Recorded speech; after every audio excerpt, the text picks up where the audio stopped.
E aí, pessoal, hoje o Formiga na Tela é sobre um clássico do cinema de Wim Wenders, Asas do Desejo.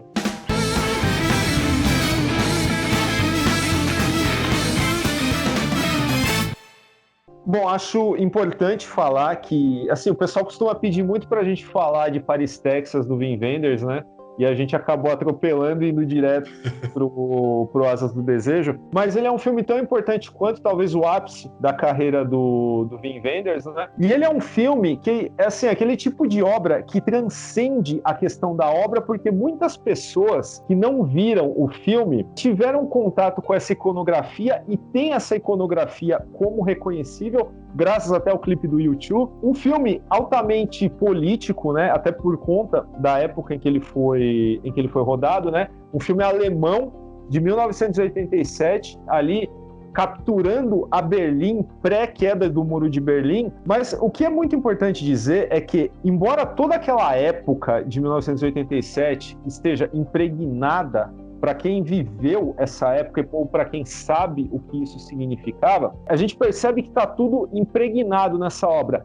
Mas o mais importante, que nos leva a discutir o Asas do Desejo hoje, a dedicar um programa sobre esse filme maravilhoso, é que, mesmo passado esse contexto mais do que específico, o filme consegue transcender o momento em que ele foi criado e consegue se manter relevante por todas essas décadas aí, né? Que a gente já tem, mais de 30 anos, né, do lançamento do filme. Cara, vamos desde já dar a sinopse, porque dada a sinopse a gente pode passar disso, porque talvez a trama principal ela seja o menos importante, porque ele é um filme sobre mensagens, ele é um filme sobre reflexões. O que acontece no filme, em termos de ação e interação, é menos importante do que o que essas ações e essas interações significam.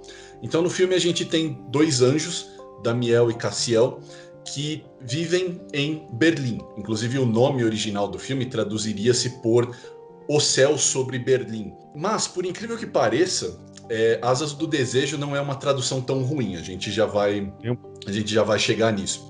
Mas Damiel e Cassiel existem sobre Berlim.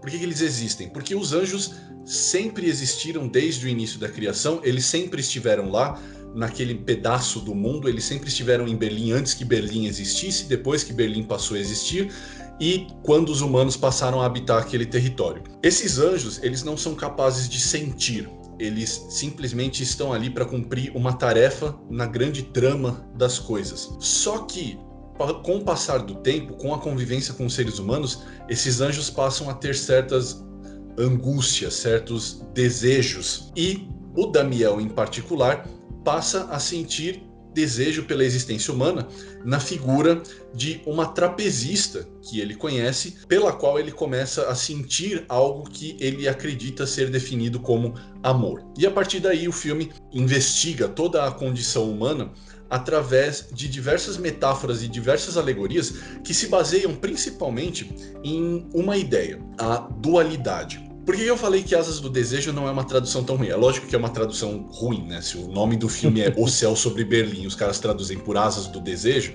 Nesse sentido, é um título que até cabe. Por quê? Esses anjos, cara, eu falei da coisa da dualidade. No filme, tudo é trabalhado através de extremos binários. Que, aliás, é muito interessante a gente pensar que se trata da Berlim de 1987, que ainda é dividida pelo muro, né? Não existe nada tão explícito quanto essa divisão física da cortina de ferro que literalmente dividiu o mundo entre ideologias, ou seja, o ápice, o apogeu de uma forma binária de pensamento na existência humana. Mas, além disso, também existem implicações filosóficas mais sutis nessa dualidade, né, cara?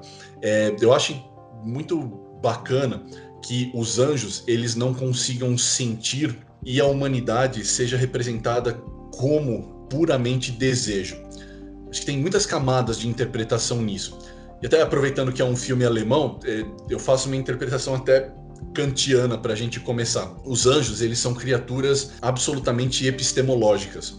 Tudo para eles é conhecimento, né? Inclusive no filme fica meio no ar que a missão primária dos anjos é aprender e preservar esse conhecimento da humanidade, já que eles são imortais, né, eles vão existir para sempre, tudo que eles aprendem vai viver através deles para sempre.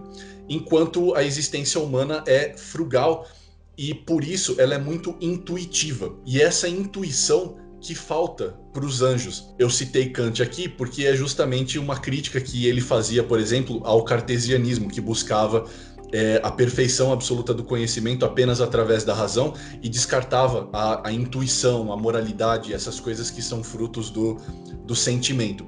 Então acho que esse é o foco principal do Wenders no filme, explorar essa natureza humana que sempre se dirige a uma dualidade, a uma forma de pensamento binária, mas que na verdade é uma forma de pensamento que nunca dá conta do todo, sempre existe um anseio por algo que falta, né? Exato, mas o mais legal é que, supondo que alguém que nunca tenha ouvido falar desse filme tivesse ouvido aí o seu monólogo, ia achar que se trata de um negócio assim, absolutamente cabeçudo, analítico, que só serviria para pessoas, sei lá, da academia discutirem, né? Tomando, sei lá, um chazinho, fumando cachimbo, né?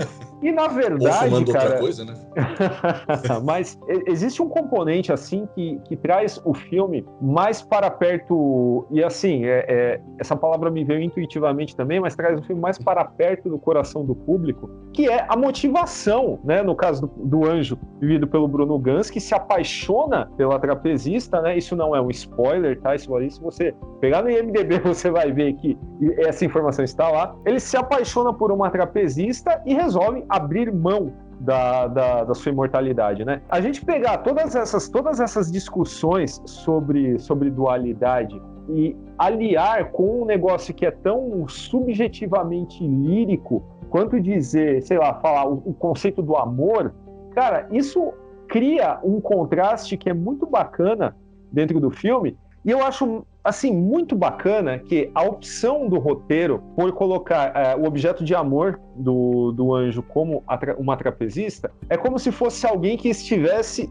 dentro de um meio termo, né? Como se fosse um tipo de metáfora para a quebra dessa dualidade, para que você chegasse ali numa linha limítrofe e conseguisse unir, né, os dois lados de uma mesma moeda. Agora, o mais bacana é que se você falar de anjo, né, e usar o conceito de acima, de céu, por exemplo, essa personagem que é o amor do anjo, ela poderia ser, sei lá, ser comissária de bordo, né, no caso, né? Porque ela ia ter um trabalho que ela ia estar mais próxima do céu. O fato de ser uma trapezista, ela consegue conferir um ar tão mágico, né, por causa dessa questão da figura do circo, né, de um jeito sutil, porque a gente não tem assim grandes cenas, grandes sequências que vão investigar, sabe, o modo de vida circense, mas é só o fato da gente saber que essa personagem faz parte desse mundo, já existe um arquétipo acionado nas nossas cabeças e nos nossos corações que nos levam a esse tipo de interpretação. E isso sabe, é fabuloso, cara. Eu vou até aproveitar uma coisa, parte do que você falou sobre o meu monólogo, e é verdade o que você disse. É preciso deixar bastante claro para o amigo espectador que, apesar do que eu disse, que é muito de uma interpretação, o Asas do Desejo é uma conquista cinematográfica do Wenders, também porque ele se vale muito daquela máxima de ouro do cinema de mostre, não fale. O filme ele tem longas sequências assim em silêncio, e muitos dos diálogos que existem no filme são preenchidos por interações entre o Damiel e o Cassiel, debatendo de forma meio distanciada a existência humana.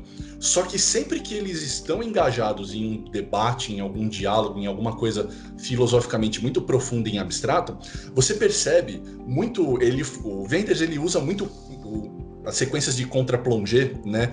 Principalmente quando, por exemplo, o Damiel ele tá olhando a trapezista, é sempre um contra-plongé, dando aquela ideia de que o anjo ele é tão distante da existência humana, da real compreensão da existência humana, que esse distanciamento é até físico. Muitos desses momentos em que eles estão debatendo são momentos em que eles estão cercados de ações cotidianas humanas e que são mostradas em tons muito melancólicos, às vezes até miseráveis. E não somente isso, mas a própria escolha como o filme ele é inicialmente filmado em preto e branco e depois ele ganha cores, demonstra que os anjos veem o universo dessa forma, em branco e preto, porque eles são seres estritamente racionais, enquanto a humanidade é representada em toda a sua melancolia e miséria, porque nós não somos imortais, nós não vamos viver para sempre. Só que nisso existe um jogo, e é um paradoxo que eu lembro que eu mencionei também no Blade Runner, só que é um paradoxo que precisa existir para a trama poder acontecer, porque é o seguinte: se os anjos são seres estritamente racionais, cognitivos, se eles são criaturas estritamente epistemológicas, então não há como eles sofrerem de uma angústia, porque a angústia é da natureza da intuição, do desejo, de algo que falta. E eu lembro que eu mencionei da androide do Blade Runner que deseja se relacionar com o Deckard. Isso não poderia acontecer porque ela é um androide e ela não tem desejo. Então é necessário estabelecer esse paradoxo que funciona como um rompimento. E por que isso? Porque é a maneira do Wenders mostrar para nós que tudo que existe, tudo que a gente confronta na vida, seja de um ponto de vista epistemológico ou intuitivo, parte desse desejo de ser, de querer, de fazer, de agir de alguma forma. E me lembra muito uma cena do Sandman, do Neil Gaiman, quando o sonho e o desejo estão tendo diálogo e o sonho tá dando uma espinafrada em desejo, que é a irmã mais nova dele, e desejo retruca com um dos aforismos que eu acho que condensam melhor a urgência, a natureza do ser humano e que é mostrado tão bem pelo Wenders no Asas do Desejo. A irmã Desejo diz assim para o sonho: meu irmão, todas as histórias começam da mesma forma. Alguém queria alguma coisa. Eu acho muito importante frisar que Damiel, que é o anjo que passa a desejar a trapezista, possui em si essa angústia. E essa angústia não é determinada pela sua condição como anjo e nem é determinada pela sua condição como um ser imortal. Ela é determinada porque ele existe. E se existe um ser, existe o desejo. Não, e justamente a interação, né? Porque se você coloca... Porque se esses seres existissem dentro de um éter em que eles não tivessem contato com a humanidade, evidentemente, eles não iriam compartilhar esse tipo de coisa que é comum à existência humana, né? É mais ou menos, cara, brincando um pouquinho com o Pequeno Príncipe, né? A frase da raposa, né? Sim. Tu te tornas responsável por aquilo que cativas, né? Agora, o mais bacana é que quando você falou esse lance da desejo no Sandman, né? Toda a história começa porque alguém deseja alguma coisa, né? É legal trazer isso à baila porque, apesar de tudo, a gente tá falando de Asas do Desejo, que é um filme super complexo, né? Apesar de tudo, ele tem aí, se não no seu todo, mas em grande parte, uma jornada do herói mais ou menos simples, né? Até porque tem até seu mentor na figura do personagem do Peter Falk, né? Que é o cara que vai ali fazer o meio de campo para que o Damiel faça sua travessia, né? Durante a duração do filme. E também é importante falar, cara, que nada disso do que a gente está falando seria possível de ser retratado, né? Não só no contexto Berlim, pré-queda de Muro de Berlim, como além, se não fosse a fotografia maravilhosa, né, que consegue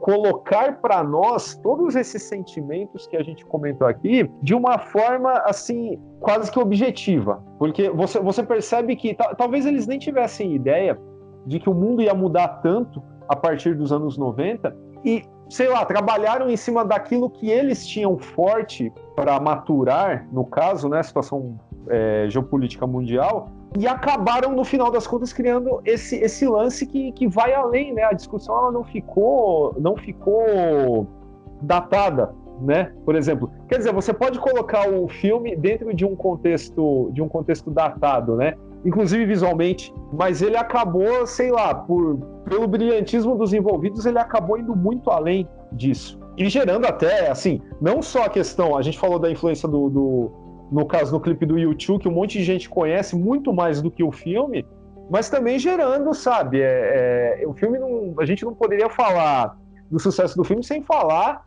nas imitações tranqueiras, né, que ele gerou, como o caso foi o do Nicolas Cage de 1998, né? Eu nem sei se aquilo é considerado um remake, mas é evidentemente, sei lá o que os caras quiseram fazer, enfim. Mas tem um outro filme que ninguém lembra. Tem um outro filme também, tão tranqueira quanto, que é evidentemente influenciado pelo Asas do Desejo, que é Michael, Anjo e Sedutor. Não é? Eu realmente não queria lembrar disso. Se dependesse de mim, a gente não tinha citado nem o Cidade dos Anjos, mas enfim. Ah, mas tem que citar Nicolas Cage aqui, cara. Sempre. Mas é curioso, porque a gente volta um pouquinho àquilo que você falou no começo do programa. Ele, apesar de ser um filme muito centrado naquele momento de Berlim, e ele usa muitas locações, ele usa muitos cenários e ideias daquele momento que implicam nessa forma dual impossível de pensar. Você falou uma coisa que eu achei muito bacana. Eles não tinham como prever como o mundo viria a ser depois de 1987, mas o Wim Wenders, ele é um filósofo, ele estudou filosofia. Então, eu acho que alguém que conhece alguma coisa do que se seguiu após o pensamento platônico, de todas as críticas e superações que existem dentro da filosofia depois disso, ele sabe que essa forma binária de pensar, embora intuitivamente, afetivamente, nós seres humanos sempre tendamos a isso, a opor extremos e a nos definir através desses extremos, ele sabe que essa é uma maneira impossível, insustentável de se pensar, porque em algum momento sempre vai haver o desejo pelo desconhecido, sempre vai haver a urgência, a angústia por aquilo que ainda não nos pertence. E é no momento em que a gente aborda isso que nós passamos a aprender aquilo que é diferente, aquilo que nós não sabíamos antes e que, dada essa nossa existência enclausurada, seria impossível. Tem uma cena que é muito legal do filme, em que o Damiel e o Cassiel eles estão discutindo sobre uma igreja completamente destruída. Essa igreja, ela foi destruída na Segunda Guerra, e os alemães deixaram ela naquele estado como um memorial físico, prático, objetivo do que aquele conflito realmente significou. E é curioso que Berlim seja o centro de um grande conflito frio, distanciado, que é a Guerra Fria, que é baseado nesse binômio ideológico que, enfim, quase destruiu o mundo, mas a Berlim dividida pelo muro em si era uma Berlim que urgia, que desejava, acima de tudo, a reunificação. E isso é algo deixado claro durante o filme. Muitos dos personagens que sofrem no filme, a gente tem, sabe, o moribundo, o suicida, a própria Marion, a trapezista, é uma pessoa melancólica. E todas essas pessoas são retratadas de forma melancólica porque o mundo delas é um mundo dividido. Falta o complemento do oposto, aquilo que a gente acredita que é o inimigo, mas que na verdade deveria ser aquilo que nos complementa. Aquilo que parece abstrato, intangível, no caso a existência dos anjos, mas que precisa daquilo que é concreto e que é frugal, no caso a existência humana, para ganhar algum ímpeto de ressignificação, algum ímpeto de continuidade. Sabe? A grande angústia do Damiel não é saber o que os humanos sentem. A angústia do Damiel é saber como seria não viver para sempre, sabendo tudo que ele já sabe, que é praticamente tudo. Ele busca, naquele desconhecido do humano, um novo significado para sua existência. Só que para emergir nisso, ele precisa, em alguma medida, ser humano. De novo, a parte do ser, de novo, ele precisa ser humano. E são essas alegorias, são esses binômios que existem através do filme que realmente o movimentam. Você falou também da fotografia. A fotografia ela é tão brilhante porque mesmo na sua alegoria, no seu jogo de luz e sombra, ela complementa esse pensamento, não é uma crítica que o Wenders faz ao pensamento binário, porque ele não está batendo em nada. Ele está trabalhando em cima de algo, ele está tentando trazer algo novo para o espectador. E acho que isso também é importante de nós reforçarmos, né? Não é um negócio que você vai assistir Asas do Desejo e é uma crítica ao mundo binário que serve para nós hoje, que vivemos num mundo polarizado, etc. Não, é uma reflexão que serve para você se engrandecer como indivíduo dentro do mundo. E também, cara, acaba gerando essa questão da reunificação, mais o conceito de dualidade, acaba gerando um certo fractal metalinguístico, no caso. Primeiro por quê? Primeiro vamos falar do linguístico, depois do metalinguístico. Primeiro porque a gente precisava lembrar o Gustavo nesse programa, né? Oi, Gustavo, falamos sobre fractal de novo. Que filha da puta. Mas no caso, a gente tem essa ideia da reunificação de duas partículas essenciais divinas, né? No caso os anjos e os humanos, né? Em que uma situação em si vai promover essa união e essa reunificação, né? As coisas, se não passarão a ser completas, pelo menos estarão encaminhadas para esse caminho. Do mesmo jeito, e aí a gente entra na questão metalinguística, quer dizer, o filme está trabalhando com conceitos absolutamente frios e herméticos, mas também de uma forma lírica e poética, de forma que as coisas não se chocam, né? Então a gente tem essa ideia dentro e fora do filme, por assim dizer, dentro da estrutura narrativa do filme, como também, se nós formos escrever uma crítica, fazer um ensaio sobre esse filme, a gente pode aplicar essa ideia para o lado de fora da narrativa, né? Como você absorve isso como público. Isso é absolutamente fantástico, cara. Só por tanta riqueza, assim, num filme que é até curto, né, no caso, para os padrões... tanto que ele oferece, né? Sim. Você falou essa coisa da metalinguagem. Não é que Asas do Desejo não seja um filme linear, mas as ideias que ele apresenta trabalham muito com aquele conceito da literatura de fluxo de consciência, né? E você falou muitas vezes sobre o lirismo e a poesia que existe no filme, e isso é um fato. O próprio Wenders, ele fala, assim, em algumas entrevistas, que, assim, no geral, a ideia do Asas do Desejo foi muito trabalhado em poemas do Rainer Maria Rilke, né? Mas também existe essa ideia de um fluxo de consciência, porque essa progressão da maneira como os anjos vão percebendo a humanidade e que vai fazendo crescer essa angústia no Damiel, ela é trabalhada de maneira quase fascicular. É quase como se o filme tivesse episódios dentro de si, mostrando principalmente as angústias de cada um desses personagens, né? Que eu mencionei, a trapezista, o moribundo, o suicida. Principalmente, eu falei do suicida, cara, porque eu não sei se você vai concordar comigo, mas assim, é uma das cenas mais belas, cara. Só de falar dela já me dá um pouco de água no olho, porque, cara, é assim, aquela cena, ela trabalha da maneira mais clara possível essa angústia da existência humana. Porque, de um lado, você tem um anjo que é o Cassiel, que é alguém que não entende o desejo do Damiel, e você tem um ser humano no limite da sua existência, prestes a desistir dela.